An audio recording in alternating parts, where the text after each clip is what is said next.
Welcome back to Buried Voices, the channel that unearths the darkest tales whispered in the woods, long after the campfire dies out. Tonight, we begin a journey deep into the unknown with our first horror story in the camping series. These are not just stories, they're warnings, stitched together from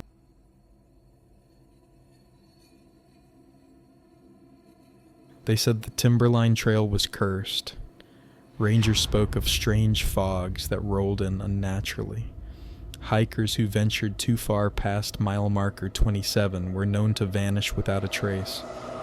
But to Calvin and his 4 childhood friends, Trevor, Nikki, Jules, and Ramon, the trail was simply an untouched slice of Oregon wilderness, perfect for one last summer escape before adulthood tore them apart. They packed light, each carrying gear for 3 nights.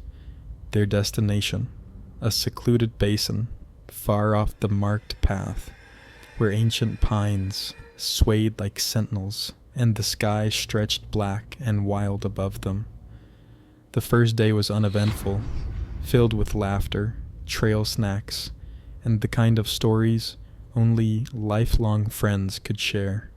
But as night fell and the fire crackled to life, the forest changed. The air thickened.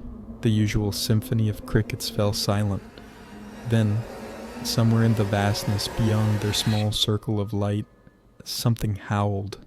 It wasn't a wolf. It wasn't even a coyote. It was deeper, sadder, like something long dead remembering what it meant to be alive. They laughed it off.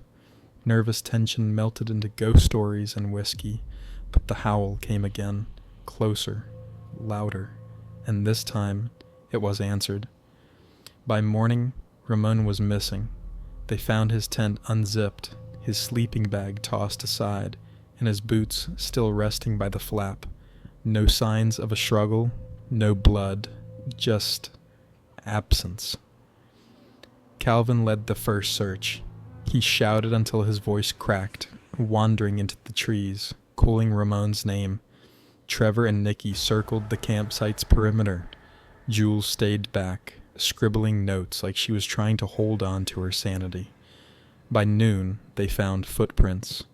Ramon's, likely barefoot, leading deeper into the woods. Then the track stopped, just vanished, as if he'd been lifted straight off the forest floor. That night, no one spoke. The fire was smaller, the food untouched. Every twig snap outside the ring of light made them flinch. Then came the knocking, soft, deliberate, spaced evenly like a hand tapping on bark. It circled the campsite. Knock, knock, knock. Trevor grabbed his flashlight and scanned the darkness. Nothing. No eyes. No movement. Just the thick trees and the thin air. Then a voice. Ramon's voice. "Guys?" But it came from above. Calvin whipped his light up toward the canopy. The beam caught something. Not a face, but the impression of one. Wrongly shaped. Smiling too wide. They bolted. Left the fire, the tents, the gear, everything. They didn't stop until dawn broke through the trees and the birds began to sing again.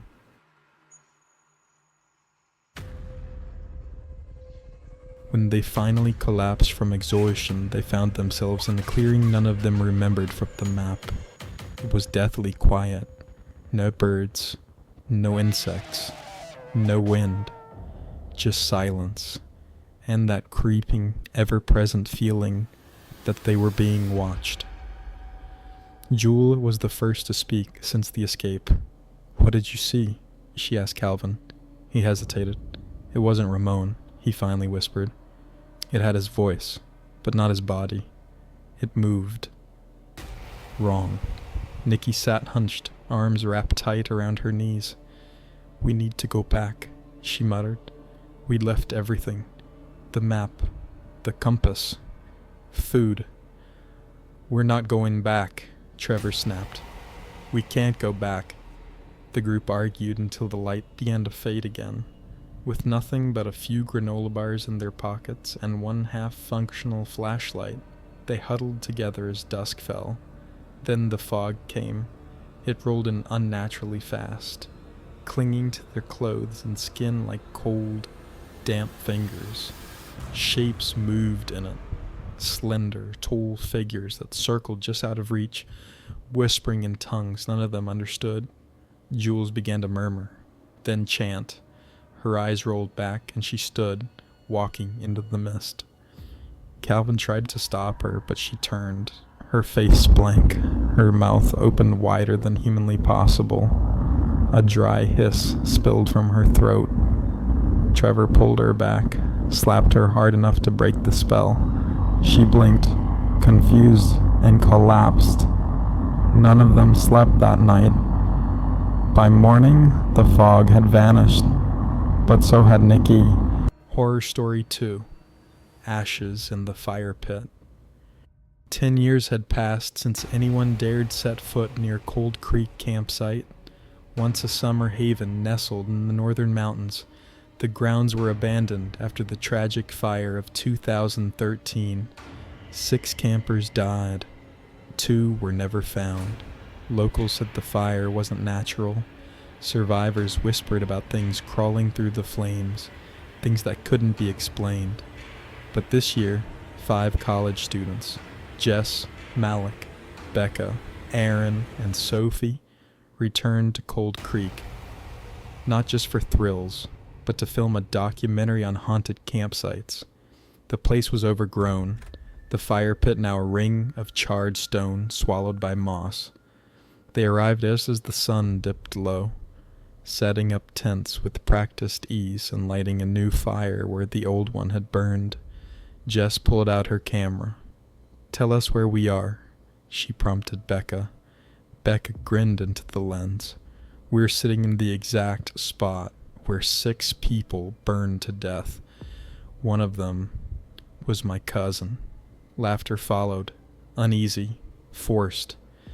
As night fell, the temperature dropped sharply. The fire cracked and hissed like it was wet, though the wood was bone dry. Sophie swore she heard voices in the crackling. Aaron scoffed. "That's just the wind in the valley." But when Becca played back the footage, it wasn't the wind. There were whispers, names, each of theirs. The group chalked it up to coincidence, until Aaron disappeared. One minute he was filming the fire pit from a low angle, the next he was gone. No scream, no sound. Just his camera lying on the ground, still recording. Malik found it first. On the playback, the fire flared up unnaturally high, casting flickering shadows across the trees.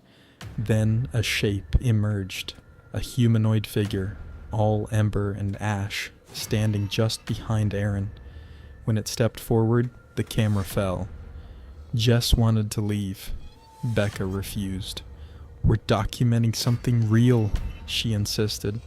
"This could make our careers." But that night, the fire wouldn't stay lit. Every log they added turned to cinders in seconds. Smoke curled through their tents like living fingers. Whispers gave way to screams. Sophie woke choking. Her sleeping bag had caught fire from the inside. They extinguished it just in time, but her arm was badly burned. "It grabbed me," she cried, from inside the bag. Malak didn't argue anymore. He wanted out. They packed up by dawn, but Cold Creek didn't want them to leave. The trail had vanished. Lost, tired, and terrified, the group wandered deeper into the forest, circling the lake where the ashes from the fire pit had supposedly been dumped. Becca claimed she saw faces in the water. Malik saw nothing, until he blinked, and they were closer. Then came the smoke again, thicker this time, choking, screaming. Jess vanished in it. Horror Story 3: The Watcher at Devil's Hollow.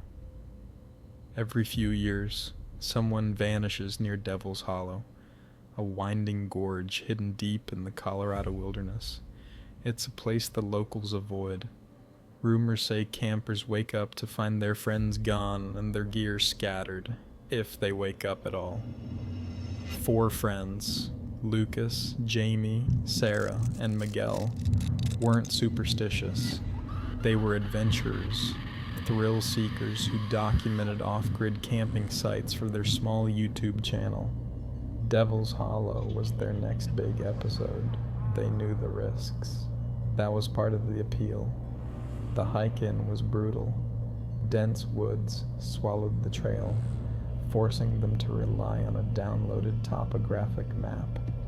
At the base of the hollow, they found a wide clearing ringed by twisted trees. It felt wrong.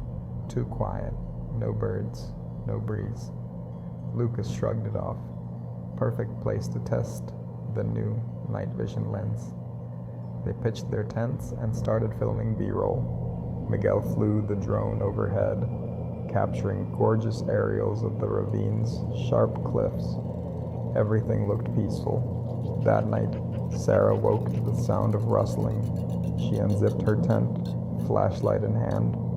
Across the clearing, Jamie stood still in the dark, facing the trees. "Jamie," she whispered. No response. She crept closer. Jamie didn't turn around. When Sarah reached out, she gasped. His skin was freezing, eyes wide, pupils dilated. "He's watching us," Jamie whispered. "Who?" Jamie didn't answer. He just pointed to the tree line. Sarah turned her light toward the trees. Eyes, dozens of them, blinking, then gone. By morning, Jamie was missing. No footprints, no gear. His tent looked untouched. Sarah explained what happened, but the others brushed it off as a nightmare. Then they reviewed the footage. Lucas froze the frame behind Jamie in the darkness. Something moved. A shape, tall and thin, its limbs too long, its face obscured by shadow. Miguel wanted to leave. "We came to document stories, not become one," but Lucas refused. "If this is real, it's the story of our lives." They searched the hollow for hours. Nothing but twisted trees and strange carvings in the rocks. Stick figures with hollow eyes. That night, they lit a fire and posted sentry shifts. Sarah awoke to Lucas screaming. His tent had been slashed open. Deep claw marks raked across his back. He swore he saw the creature, tall, gaunt, with no mouth, just a gaping hollow where the face should be. The fire flickered violently, then went out. In the darkness, they heard breathing, heavy, wet. Miguel ran. Sarah followed. Lucas tripped. She turned back. He was gone. Sarah and Miguel stumbled through the forest. The GPS spun uselessly.